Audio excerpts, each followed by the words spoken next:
Good morning, everybody. Welcome to the Flow Show. Summer is almost officially over.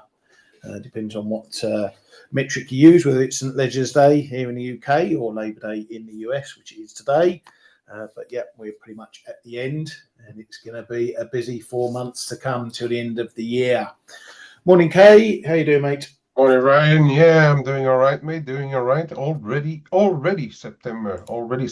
Time flies. Yeah, I can't remember. It was New Year not so long ago. Here we are, the final quarter, or nearly a quarter of the year to go. Anyway, time flies these days. Right, let's get cracking and get into what's going on. Bit of data out, as you can imagine. Today, a lot of PMIs and stuff dropping, so that's where we'll start.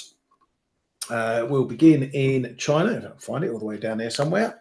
There we go. We had the main Chinese PMIs out. Manufacturing improving, but not as much as expected. Still in a negative, rising to 49.4. Services up to 50.3 as expected. So that's the official numbers there. Coming over, Australia, they also saw a small rise to 53 from 52.9.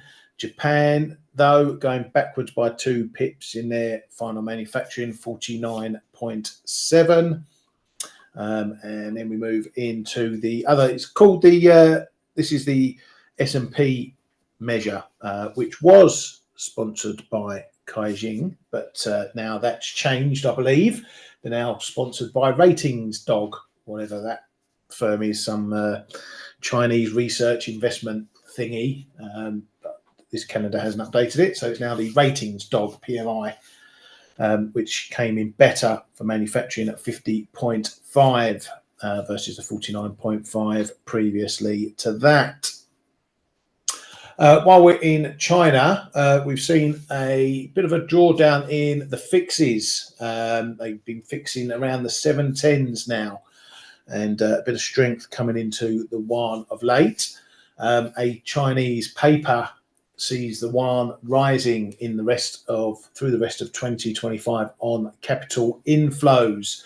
They say dividend purchase demand is expected to decline significantly after September, and the fourth quarter will see a peak in foreign exchange settlements, all contributing to a relatively strong RMB exchange rate. I don't know if you've been keeping an eye on this one, Kay, but I find it.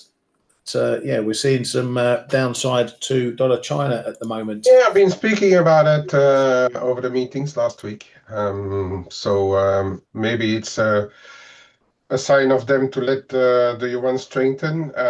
It's also worth noting that this is the first session, because last week I looked at it in detail. This is the first session where Asia actually started to buy gold again. Last week, Asia did not participate in the gold rally, but today clearly they did. So that was what I was talking about on the Flow Show last week as well, saying that perhaps they, if you can't hold too many of your dollars anymore, they should start to find refuge in the metals again. Gold probably the lead, although we could argue that silver had a sort of much bigger rally.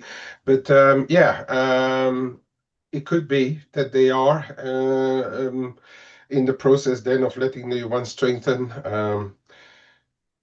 But it's yeah, I don't know if I need to take this meeting that they had with Russia and India in the same context. It could be because that meeting is also the meeting where Xi finally spoke out about a new world order, and that could be part of letting the currency strengthen.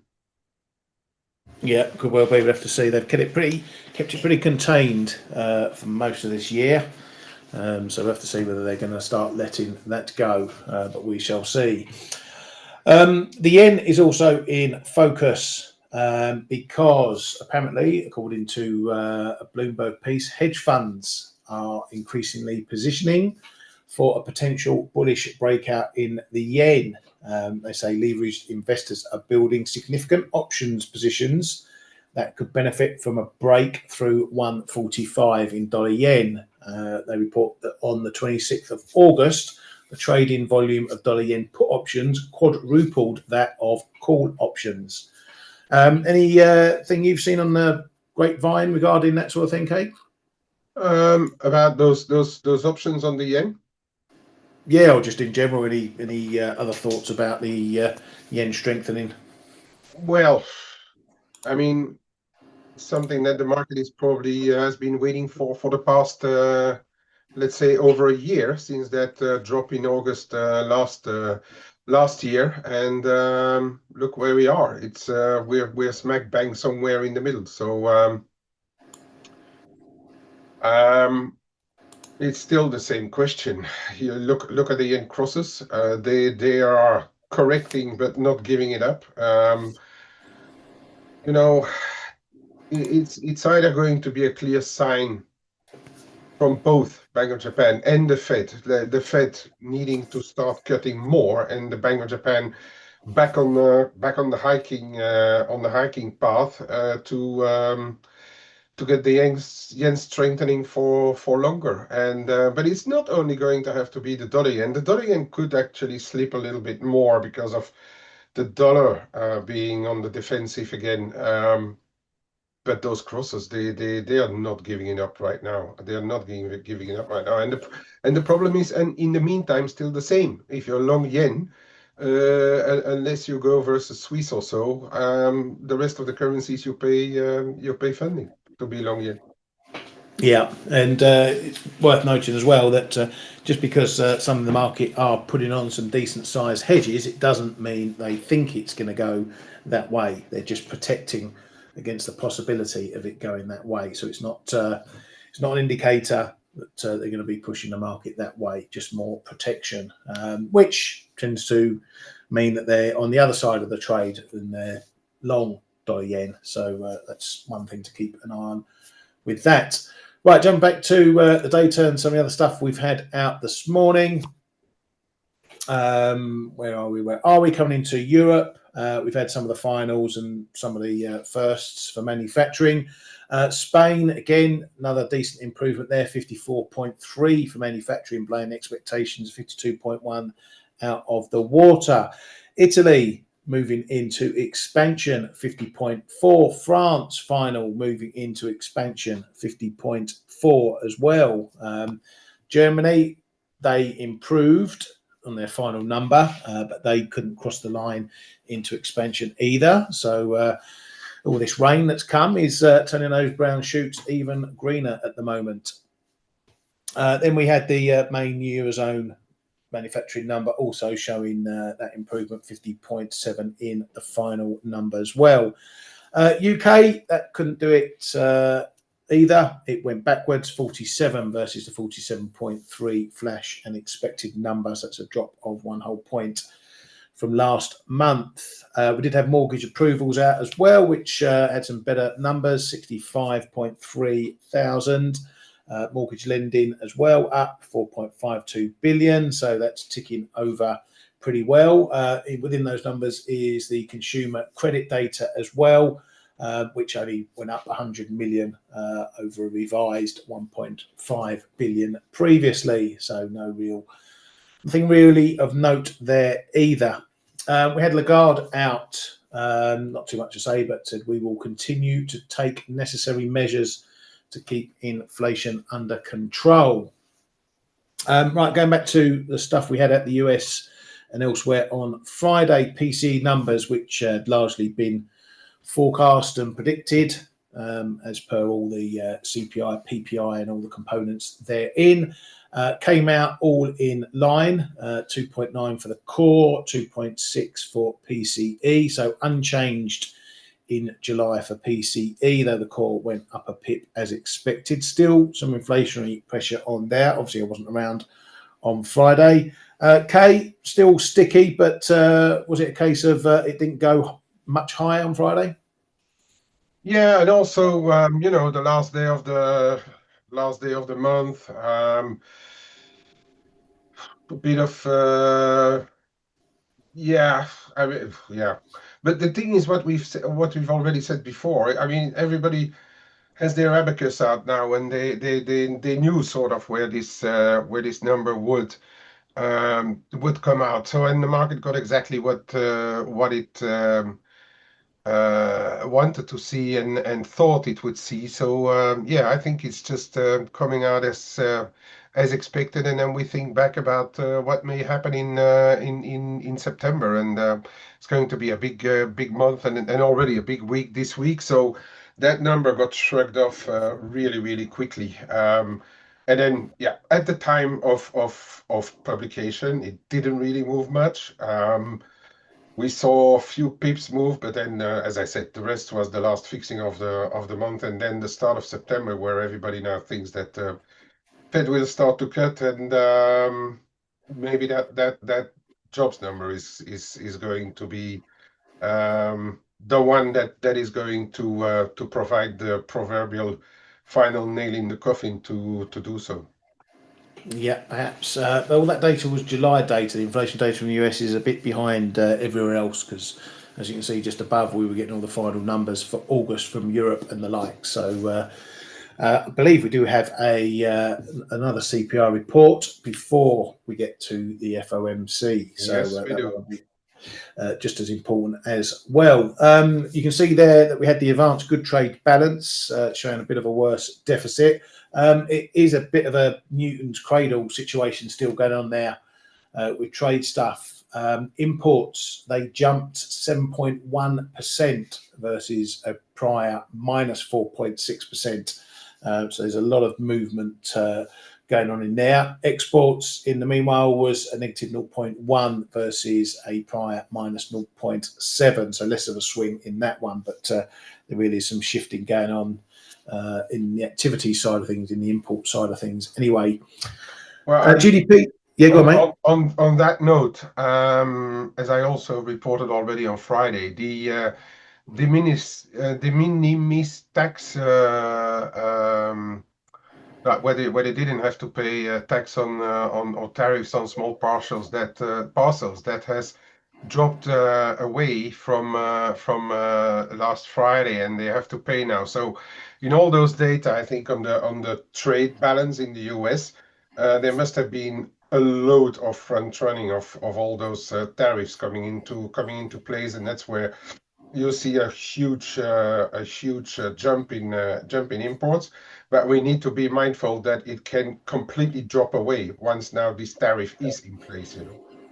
Yeah, I thought we might see it settling down a bit after we had all the April, May stuff on that front money, but it just seems as a bit of a Newton's cradle. We're just going to keep swinging around in some of these numbers in the import and export part. So that's probably going to continue for a while longer. Canadian GDP didn't come in that great. Their quarter-on-quarter annualized number for Q2 down 1.6%. GDP for the month of June also coming in at minus 0.1%. So growth a little bit weaker over there in the good old US. We also got the final Michigan numbers, and a little bit worse than what we saw in the flash numbers, and confirming that maybe the last 2 months have been a bit of a dead cat bounce, although current conditions did improve over the flash number, but still a negative. And those inflation expectations a little bit mixed. 1 year coming down to 4.8, but the 5 year going up to 3.4%. Sorry, 3.5% from 3.4%, but still there a little bit all over the place as well. Fed's daily says it will soon be time to recalibrate policy. The Fed's inflation and labour market goals are in tension. Still thinks that tariff-related price hikes will be a one-off, and that we can't wait for perfect certainty without risking the jobs market. So a little bit dovish sounding there, jumping into Powell's line of thinking as well regarding tariff-related inflation. Fed's Cook is still clinging on. There was a court case last week, but that hearing ended without any ruling. So as far as anyone's aware, she's still in office. but that is going to keep rumbling on. And then late on Friday, the US Appeals Court ruled that many of Trump's tariffs were illegal. However, they will remain in place until October, and this is part of something that's been dragging on for a while now. Court cases against his tariffs. Is it something that doesn't or it goes against the Constitution? Congress should have the powers. Do they have the powers? Do they not have the powers? This is just yet more uncertainty regarding all this scenario as to whether Trump's tariff policies are legal or not. They already started collecting, so is that going to mean big refunds? I don't know. Kay, you got any more insight in that one? Not more than what is said. They said in the meantime they can continue, right? Yeah. I don't know. It's a bit of a cloudy situation, that one, for me at least. I do not know what to think of it right now. It will probably get challenged, and they may find another ruling in the Constitution also to get them back. But I don't see everything being reversed. No, I don't see it all being reversed, especially that some of those deals have been signed with countries. So, but what's going to come out of it, of those deals already signed? Maybe in the end, Japan will be happy that they haven't put pen to paper yet on their deal. Yeah, and if the judgment does go against Trump, he'll probably just fire all the judges and put his own ones in anyway. Yeah, exactly. Heal it. So who knows? But anyway, it's something that might pop up in headlines that might get the market wobbling. Over on the Ukraine-Russia front, Zelensky says that allies have agreed to wait until the 1st of September, i.e. today, for Russia to show its readiness for a bilateral meeting. And he expects a response from partners if Russia fails to show readiness by today. Says Ukraine wants security guarantees from allies to be ratified by respective parliaments. EU's Callas says there's broad support to expand EU military training mission to operate inside Ukraine after a truce. That won't go down well in Russia because they're still against any sort of boots on the ground as part of security guarantees. But we'll have to see what that turns out. But also, Russia have apparently been up to no good. Von der Leyen's plane, I don't know if this was reported last week or over the weekend, von der Leyen's plane suffered a bit of trouble because all the GPS services got knocked out on the ground and whatever. And the FT reporting that was down to Russian interference. Apparently, they had to use good old-fashioned paper maps to navigate and land her plane. So even while they're trying to talk up about meetings and calls and whatnot to do with Ukraine, they're still up to no good elsewhere, the old Russians. That's it on the news front, as far as I can see. Just back from me jollies. Kay, anything else to add? No, mate. I think we covered everything. Good. Right, well, this is it. We're in the business end of the trading season. And things are livening up this week because it's jobs week. So we're going to be getting the NFP on Friday, and it's double trouble with the Canada jobs report as well. But plenty coming up today as well. Nothing in the US because of the Labor Day holiday. So everything's sort of pushed along a day. Tomorrow we get the final manufacturing PMIs and global number and the ISM number. And also Eurozone flash CPI numbers. So that's kicking off tomorrow. Wednesday, got a bit more data out of China, and it's all the services finals and others from around the globe. We also get JOLTS coming out, which lags by about a month, but it's just another insight into the labour market that we're going to get. On Thursday, we get some retail sales data out from the Eurozone. Challenger job cuts, as I say, these are usually on a Wednesday, but due to the holiday, they've been kicked. ADP, obviously going to give us our first taster ahead of that Friday NFP report. We also get jobless claims, which is well out of the survey period for NFP, but we'll keep an eye on those anyway for latest outlook.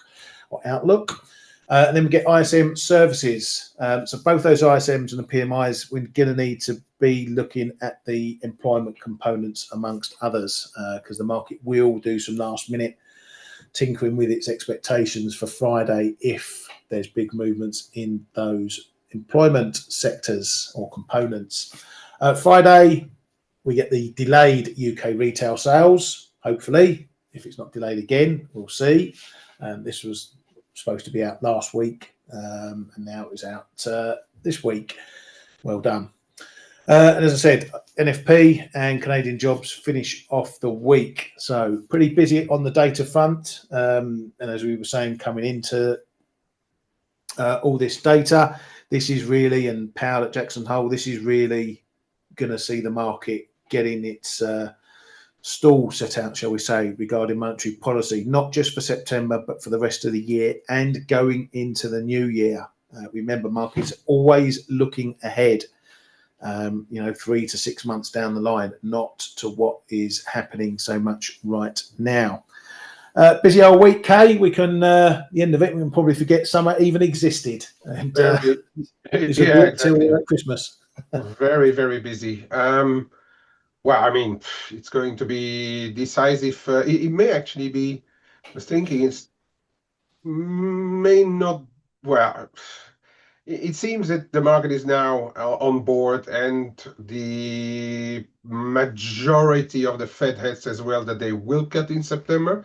But maybe that jobs report, if it's really bad, may start to make the market think that they may go 50 after all. Some people saying that they won't do it because of inflation, etc. But the way that Powell spoke, it's going to have to be a really good jobs report for them not to cut, and then but if in turn it's a bad one, and let's not forget that there was this speculation that starting those September numbers, we could really see a big drop in those employment data. If we get it, the market may speculate for even a bigger cut to come. Yeah, I mean, I'm not sure we get a bigger cut unless it's a real disaster of a jobs report. I'm talking, unemployment 4.5% minus 300k or anything like that. But I would say at the outset, just early doors, it's not so much about what happens in September. If it's a bad number, the main bulk of the moves, as I say, will be about what the market thinks about monetary policy for the rest of the year. Is it going to mean a series of cuts? We're still edging around the 2-cut mark as far as the Fed are concerned, but will we see cuts at every meeting for the rest of the year? So the last 3 meetings, will it continue into 2026? So it's more about the future than what happens just at the set meeting, which, as Kay said, looks like a bit of a done deal. Let's not forget, we also, I think we are supposed to get more revisions for what's been happening earlier in the year. They may have been included in the ones before, but if I'm correct, that September report is also joined by revisions for earlier in the year, right? And as we know, they could be anywhere from minus 800 to plus 500. So, but also, and that's maybe what may be used as a bit of an excuse not to cut too much further, is that the reduction in migration may have an impact as well. So less cheap jobs also. So that may be something where the propeller heads may give us a bit of a more of an insight as well, if the number would come out completely distorted. Yeah, and it's possible we may be stepping into the window where we start seeing those government jobs appearing. That's what I meant about September. Those government jobs, and also some of those more private jobs. But yes, the government jobs. But in a way, we may say that those jobs reports, if they fall off a cliff, well, that should be a known unknown, or an unknown known. By how much? We know it's going to drop, but we don't know by how much and how fast or which month it's really going to show up in the data. So it's not going, perhaps not going to be too straightforward a picture, but I say to keep it very simple, look at the 50-75 line in NFP, and then unemployment rate. That's what I'm going to look at. If it goes anywhere 4.4, 4.5, which is outside or the top end, the very top end of their projections, then the market will trade it, I think. Yeah. Yeah, exactly. And those government jobs will be a known unknown whether they come out. But one, we got a rough estimate that it's around the 300,000 mark. I'm just trying to find it because that was shown up in the Challenger numbers as well. So it's round about this was all the announced government jobs. So you're talking, as I say, these were pretty big, but there was other stuff in it as well. But we're looking around 300,000 potentially government jobs. If they show up and it's far less than that, then that will be probably a bit of a boost to the jobs market. But if we do get a wonky one, make sure, a wonky one from the NFP, make sure you're keeping an eye on the breakdown. Is it all in private or is it in those government jobs? Because they are printed out as well, same time as the NFP, as to where the job movements were. In the meantime, the nice and early, the NFP competition is up and running. I've just put the link in the Zoom chat for everyone there. Take part, to read about the prizes, the rules and whatever. And then there's 2 links in there where you need to put your guess. So that's open, up and running. We are expecting around 75,000 from NFP on Friday. So that's the benchmark at the moment. So pretty much where we were last month, unless that gets revised massively again, like the last one. But anyway, that's coming up on Friday. So have your guess in there. Right. Anything else, Kay? No. Please, no. No, good. Right, let's move on to other things then. What's going on? I'm not really up to speed yet on a lot of things. I'm just going to talk about a couple of my positions that we're in. My dollar CAD long got knocked out. I was looking for a hold above 139 or another move back to 139 last week to get my stop up. That didn't happen, but in the end I ended up getting hit on my trailer just below this level here, 137.70. This is from my longs from down here, 135. So not a bad run. I managed to get it up near those highs. Now I have noticed coming in that where we've stopped on this drop is this important zone once again.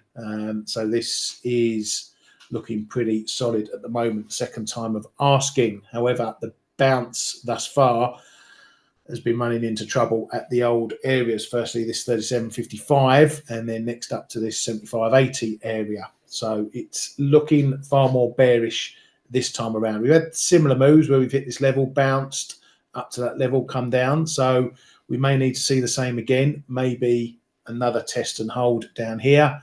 Then it will give it a kicker for a move back up. But the market definitely looking a bit more bearish on the dollar than it was last week, at least.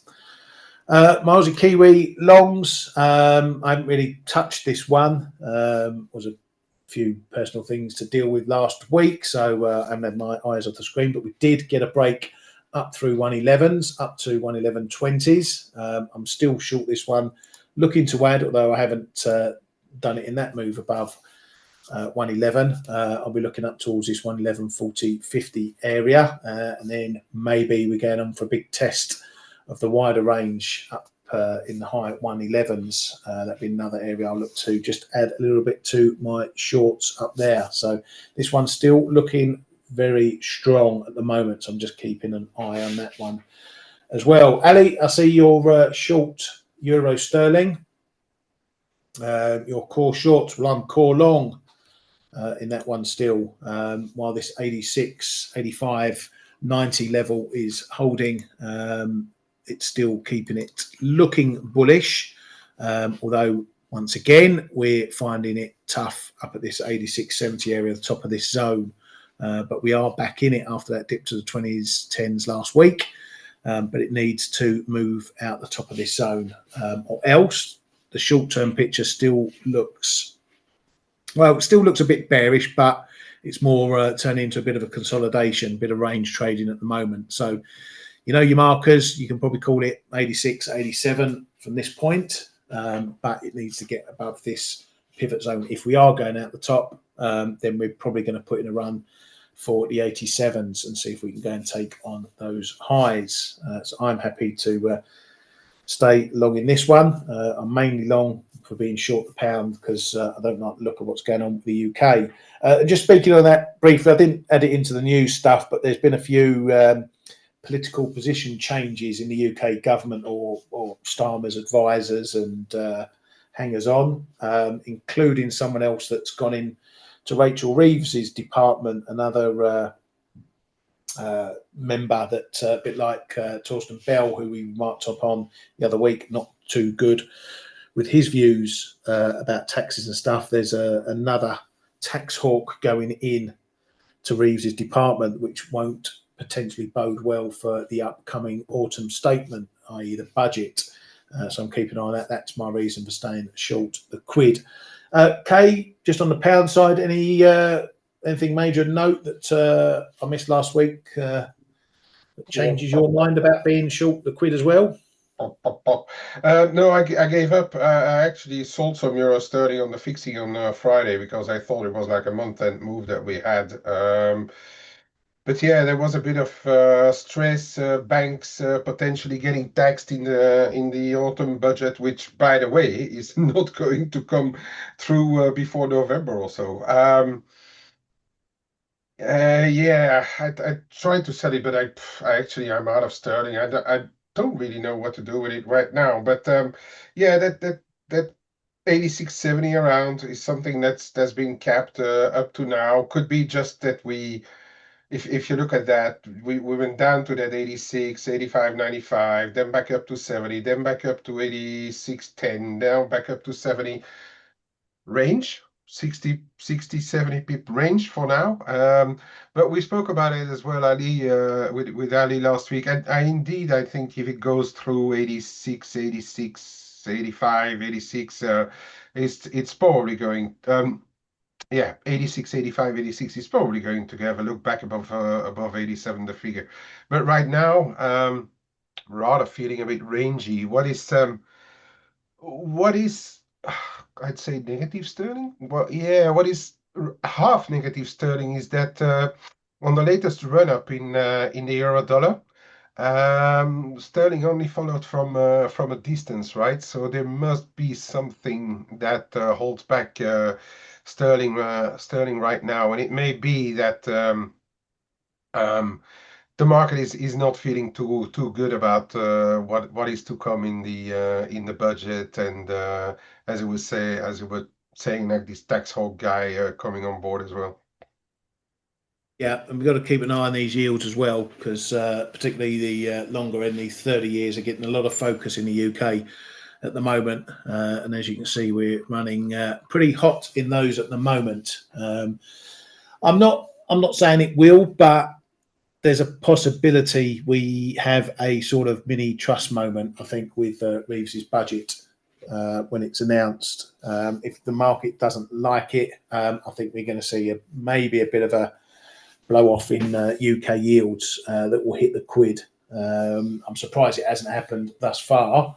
So there's still a little bit of faith, it seems, from the market on Chancellor and the fiscal situation, but I think that's that option will be expiring in the next few months as far as the market's concerned. So if you're trading the quid, keep an eye on these yields as well in the UK, because despite moving the same way as everyone else, they do seem to just be moving a little bit faster than the rest. And obviously, we've got a higher yield going on there. Kay, do you think a bit of resilience in the quid is because of these high yields we're seeing? Attracting a little bit of investor attention. Yeah, and the economic data, albeit being sluggish and far from ecstatic. Not completely falling out of bed yet. Yeah, and sterling is a high yielder in mainland now, or it has been for a while. Yeah, as you can see there, it's pretty high. Well, looking at this, we're the only Look at the country. tens. Yeah, look at the tens and the fives. They are maybe showing something. If you look at the tens in sterling, we're at 470, where the dollar is at 420, and Germany and etc. are quite a bit lower. Yeah, very much so. Anyway, that's something just to keep an eye on if you're looking at the trading the quid. So yeah, good luck with your shorts, Ali.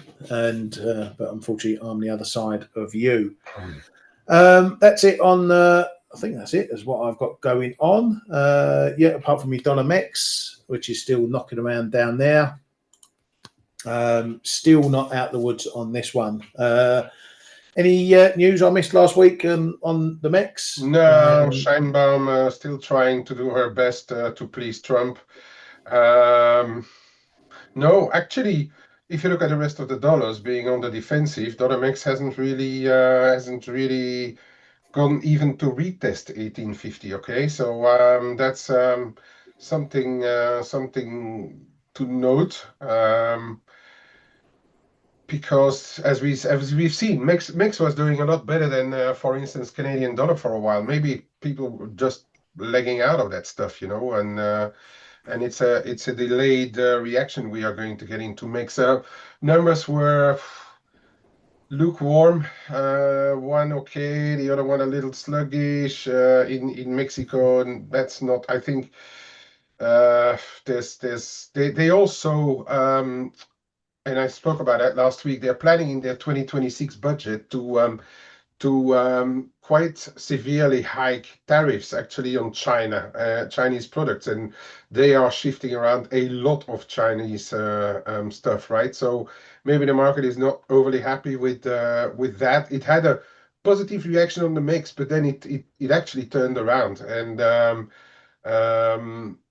yeah, maybe the market is not completely on board with that right now, because it's obviously going to make finished products from Mexico into the US, for instance, more expensive. Yeah, very much so. And as asking, why are people calling for 4K? Simple reason, the same reason they were calling for 2K when we were trading at 1K. People have got to call stuff.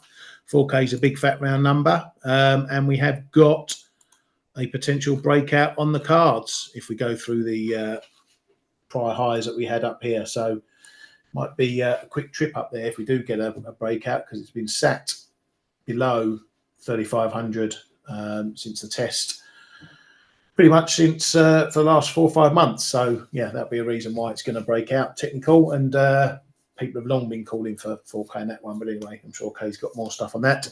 And on that note, Kay, I'm going to pass it over to you, mate. Sure, mate. What am I talking about?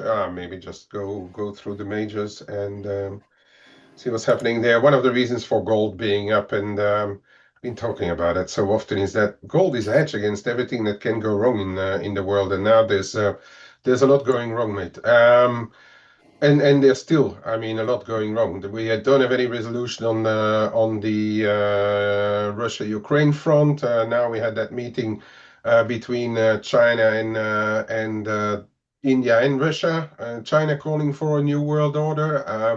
You have the outlook for the Fed lowering rates. So there's so many reasons for gold to continue higher. I must say I've taken most of mine off for now, because I'm not sure whether we're going to break 3,500 straight away. I'm just keeping some really small stuff on, and taking a little bit of profit on my silver as well. But because 41.5, 41.60 is going to be a big level in silver there. But I don't see anything bearish on the metals right now. Euro still okay at the top end of the range, right? Oops, I'm not in the euro. I'm in euro sterling. But the euro is having a pretty similar picture. We're at the top end of the range. Yes, we are through this little line here, 117 and a quarter, but it's more like those levels here, 117.40, stretch it to 117 and a half. It's still on the very long term. Remember that 61.8 or 78.6 of the long term that came in at that level in the euro dollar. Where is it? Where is it again? It was a big level there, 112, no. Where was it? 117 and a half. Okay, I need to, maybe I've put it on the daily. Oh, actually, I must have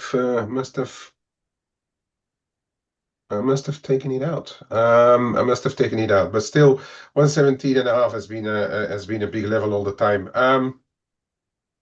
Can we go higher? Yes, of course, we can go higher. It does look that at the start of the week, the market is going defensive on the dollar. We can have a bit of a yo-yo, I reckon, on those PMIs coming up.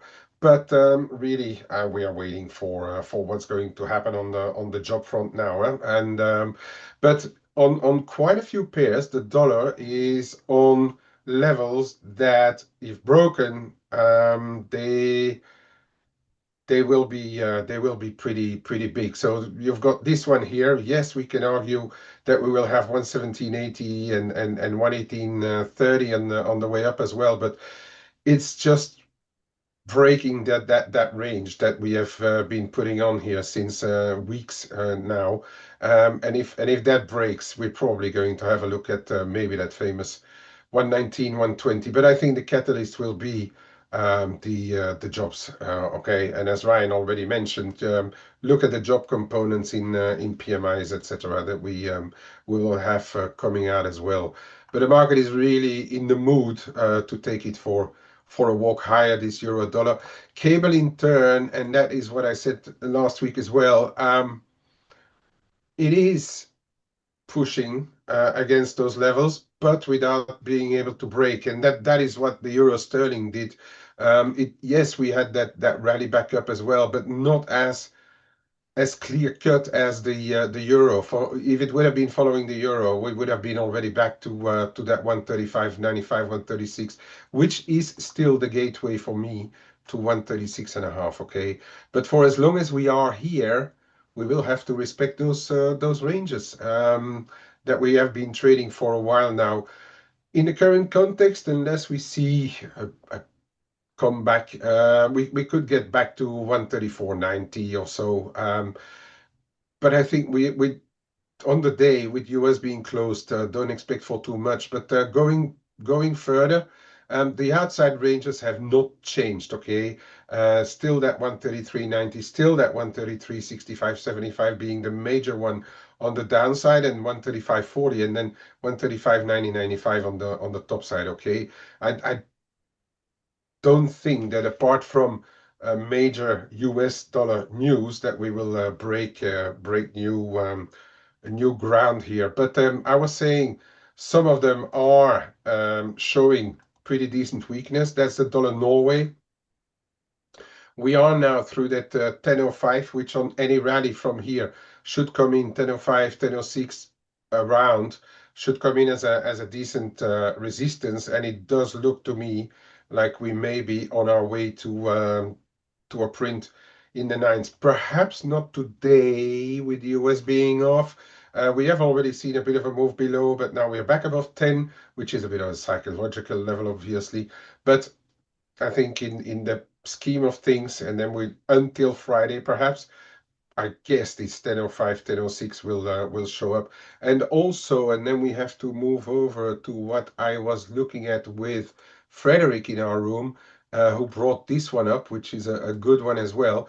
We're seeing the very long-term dollar stocky is in testing mode there as well. Okay, that is around 937, but then here as well, you see that we are trading on the 61.8 of the 2021, 2024, 2022, sorry, rally. Okay, we are on the 61.8. We are ahead of like quite big levels on the Scandies. Okay, so keep those in mind, because Scandies are one, risk currencies, but also they are pretty directional. And I've always been saying, like, the stocky is a bit your accelerated euro dollar, right? If that breaks, perhaps that's a sign that just the dollar, it's not going to be the leading indicator, but a sign that the dollar is still on its way lower. So I would say keep those dollar Scandies not too far away from when you look at dollar moves, okay? Because they are at times quite good indicators over there. What else? I don't have much. Oh, Aussie and Kiwi. Aussie gradually pushing through. We are now through that 65.45. We were on. Actually, I forgot to update the room, but I did buy a bit again. I was long last week. I let them go on the fixing, but I bought them back this morning. Does look like we are going back for a bit of a test here. We're actually no, we're just a little below. It seems like that is also wanting to go and grind higher. It remains positive for as long as we're above 2030, but also keep that 65 in mind, which always has been a level around which the market has traded a lot. If it goes back below 65, they will be disappointed by the people who have been trying to buy this break. 65.20 would be the first indication for the very short termers, but back below 65, it's probably not going to have a very good look. And the Kiwi is now following the move, and it is moving back higher. It did break back above that 58.75. Now we are trading around 59.10. It does look to be holding pretty well. So that 58.75 is now your support, yeah, to go into the week. Top side 59.20, 59.30 we need to keep an eye on. And then here, especially here, 59.60, if ever this week we get a break of that. And then again, it would be ideal if we get a break to see it over the jobs report, because that will be the confirmation that the jobs report was weak, and then the dollar will continue to weaken. If it goes through 59.60, that's going to be another very, very good indication for the dollar. So it's not only the euro dollar, not only the cable, but I think those commodity currencies, dollar CAD. Ryan has already been showing there's something going on there around 137.5, I'd say. And then the Scandies as well, as we've been looking at, it is showing, okay, that the market wants to trade a weaker dollar. Close eye on silver, I think. We've already shown gold that is really still pulling higher. I would say though, and I would ask the question in gold, do we really have the strength before confirmation on that jobs report or those ISMs for gold to go above 3,500? Of course, we can go above 3,500, especially if the agents join the party again, which we have seen now. Last week, I've shown you all the action in Asia, which was absolutely zero. It was the US who were buying gold, but now Asia is back on the train. But silver here at a really massive rally, and we are now getting very close to what I think is going to be a big level on silver. Okay, around 41.60. This is a weekly. Okay, this is the whole move from 2011 down to 2020. 78.6, 41.60. I think it's a big level. Okay. Yes, we can go through there if we get more weak dollar news or so. We can obviously get through there, and then we will be talking about 44, 45. Market is already having an eye, if you listen to people on that 50, but okay, one step at a time, as I always say. But if you look at the global picture here, and I've always been saying, once we've broken above 35, this is really, really bullish. So for the longer term, okay, this is still extremely bullish, but I'd say keep an eye on what's going on if we get to up to 41 That is what I would say though on silver. Okay, any move down to start the week to around 39.40, I think is going to be supported now. This the prior high here, 39.40s, whatever. It's also a that trend line here that was broken is going to get very close to there as well if we get any retracement. So 39.40, 39.50, that's going to be your first serious support if ever we see some corrections coming up. Okay, and that's it for me, Ryan. Back over to you, mate. Thank you very much, mate, and thank you everyone for coming to the Flow Show. We've got you geared up for the week ahead. It's going to be a busy one, so stay safe when you're trading. And yeah, we'll catch you all on face. Oh no face. I better remind you of that one. No face today because of the US holiday. So everyone will be back tomorrow. So have a good day, everybody. Take care. Hey traders, this is Blake Morrow with ForexAnalytix. Thanks for stopping by our YouTube channel. Don't forget to like these videos, share them, and subscribe to our channel so you don't miss any of the content that we provide here for free. Thanks for stopping by. I'll see you in the next video.